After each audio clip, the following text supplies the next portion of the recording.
For some reason, Dragon Ball GT Special is advertised in some countries as a movie.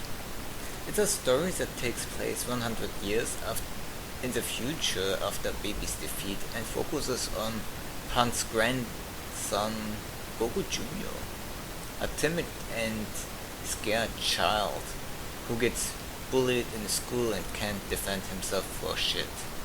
And one day, Pan gets ill to a dangerous degree and gets hospitalized to the point he has to build up courage and hunt for a Dragon Ball, which is supposed to be in Mount Parcel.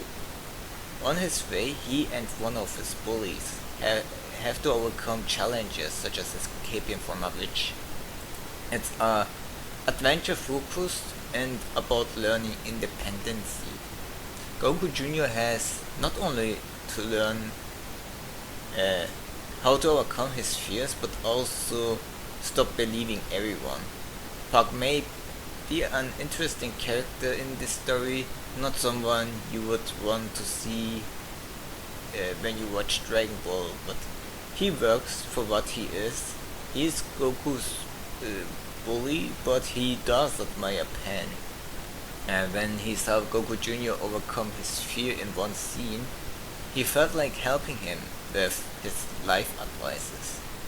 This made him more than just a kid who bullies him to get what he wants.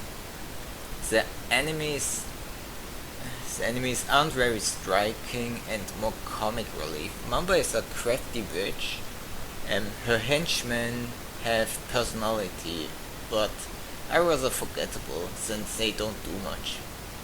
During the special, Goku Jr. awakens some weird power from time to time since he's an hybrid Saiyan.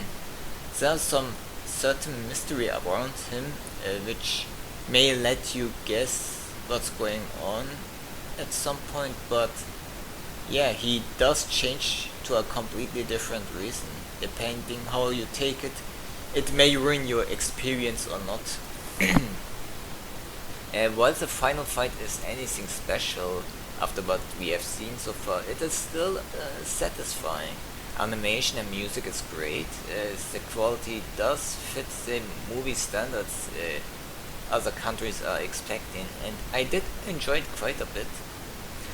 Criticism, which is probably why some people don't like this movie, it's not your average Dragon Ball special with a slice of life story, nor is it action-packed continuation with people fighting using planet-scattering punches, especially since the final bad guy can be held at bay by an adult bear.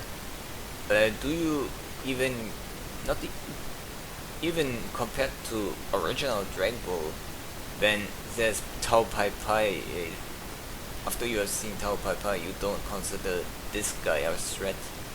While there's comedy, it's not a Dragon Ball Z, Dragon Ball GT type of comedy, and even so they are funny, but not to the level of jokes with Master Roshi and Oolong, and nor are the characters as oblivious or live under a rock like Goku at the start of the franchise, and so it can't touch the comedy we are used to from Dragon Ball.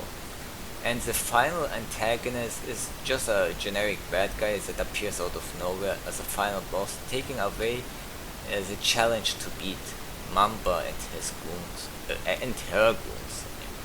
Lastly, the ending is kinda making the adventure feel pointless, unless you see it as a reward for Goku Jr. overcoming his fear and some mystical thing happening when he fights the Foster Dragon Ball.